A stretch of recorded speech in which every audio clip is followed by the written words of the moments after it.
If you like Pac-Man and power tools, boy have I got the game for you. It's called Gubble, and it's available on the PlayStation. It's also on the PC in various versions, and that's where I first experienced it as one of 30 games on a demo disc back in the early 2000s, but today, let's just focus on the console port. In Gubble, you play as a purple alien in a Professor X-style flying wheelchair. And for reasons the game doesn't even try to explain, he's given the task of removing all of the nails, bolts, and various fasteners embedded in the ground. Honestly, this premise is so bizarre the developers might have been better off avoiding any kind of story at all. Who put these fasteners here in the first place? And for what purpose? Is it possible they're actually, as nails and bolts tend to do in real life, holding these places together? Is Gubble actually being manipulated by a malevolent force to tear apart the very fabric of the universe? Curious minds will want to know, and by progressing through the game, you will learn the answers to none of these questions. From the title screen, you'll be given the option to play on Novice or Expert difficulty. From what I can tell, having completed both, there are only two differences. The enemies will deal more damage, and more importantly, Novice mode ends abruptly after World 3, forbidding you from continuing on to the end of the game. Since none of the stages are all that difficult, and the only punishment you receive for dying is losing your high score, there's absolutely no reason not to pick Expert. So once you actually get started, you'll probably immediately be a little confused. Each world is given a strange alien name such as Renegar, Farzical, and Trapiso. The maps, with their winding paths and stone walls, lead to individual stages, or zymbots, as they're called. 'Cause Gubble's an alien. See? It's gotta sound all wacky and out there. Sometimes the game gives you an option to tackle zymbots in an order of your choosing, but it's a scam, since ultimately you need to complete all of them before you can move on to the next world. So what difference does it make? As for the actual gameplay, it's basically Pac-Man with a few twists. Pressing the D-pad sets Gubble into motion, and he doesn't stop until you turn him in a different direction or he hits a wall. This control scheme actually works pretty well, but in later Zymbots, when the camera is pulled way back, it becomes difficult to see which way you can go. Naturally, the option to zoom in and inspect the terrain in closer detail might have alleviated the issue, but I realize that's impossible. It's pretty obvious from the massive gulf in quality between the loading screen videos and the actual gameplay, but I'll come right out and say it. Gubble's graphics are pre-rendered. This isn't a bad thing, it's just a limitation, at least in this context. If the technique were used on more modern hardware with higher resolution images, the game probably could have afforded to follow the action a little closer. But considering how much these renders are probably compressed to fit on a PlayStation 1 CD, I imagine trying to do so would result in pretty unappealing visuals. But I digress. As I was saying, it's Gubble's job to unfasten all of the nails and screws and doodads holding each Zymbot together. You do this by collecting and utilizing various tools. Early Zymbots are all structured around just one type of fastener, but as the game progresses, you're expected to start mixing and matching to clear each maze. This is where the hover functionality comes into play.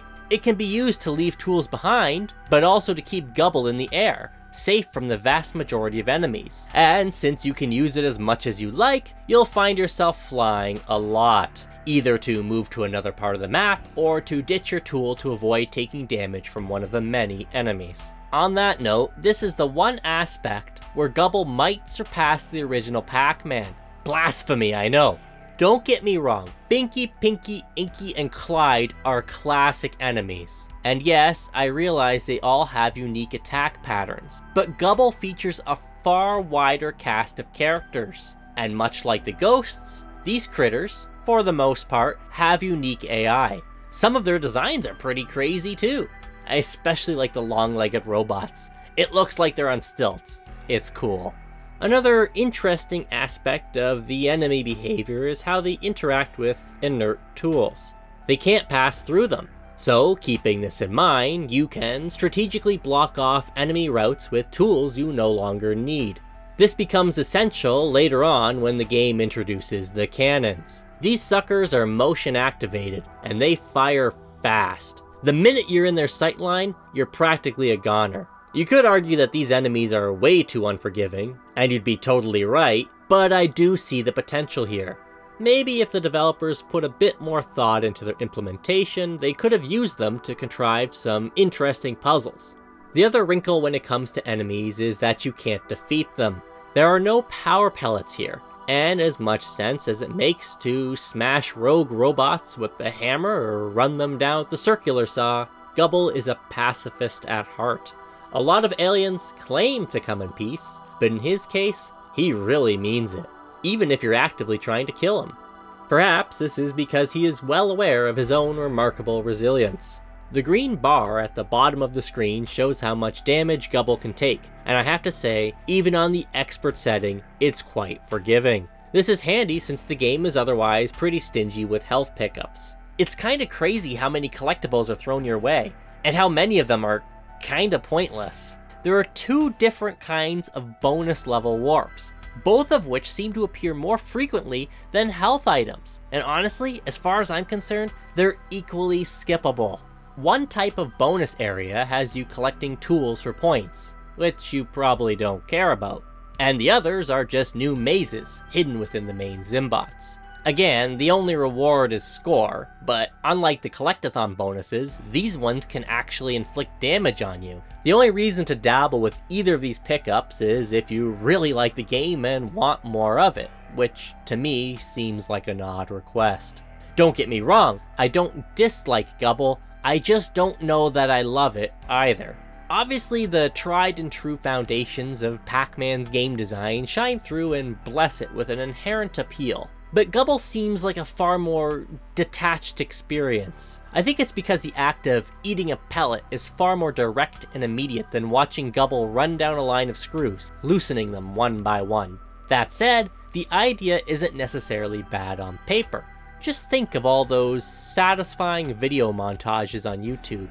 Using a hammer to pry out nails or a circular saw to chop through pegs does have the potential to tickle the lizard portion of the human brain. But the game falls short when it comes to conveying the process. The circular saw probably comes the closest, but that's just because it stands at odds with the methodical pace of the rest of the game. What I'm saying is, racing along a row of pegs without being subjected to the same looping animation only seems impressive within this exact and very specific context.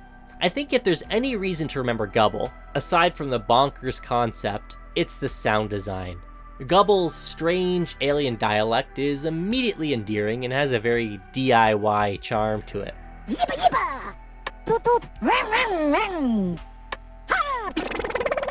As for the music, well, color me both impressed and utterly confused. It's very catchy, which I realize isn't super unique among older games. Where it really excels, however, is the scope. Once you realize how many tracks are included, this whole thing stops making any rational sense. It feels like every world in Zymbot, of which there are many, all have their own unique theme, and they're almost universally good. I don't mean to rip on this game, but in no way does it deserve this soundtrack. Not by a long shot. Gubble is an enigma. It exists simultaneously at both ends of the quality spectrum. It's both good and bad, but instead of evening out to become average or mediocre, it remains split. It's these two things at the same time, somehow. So, do I recommend the game? I don't know.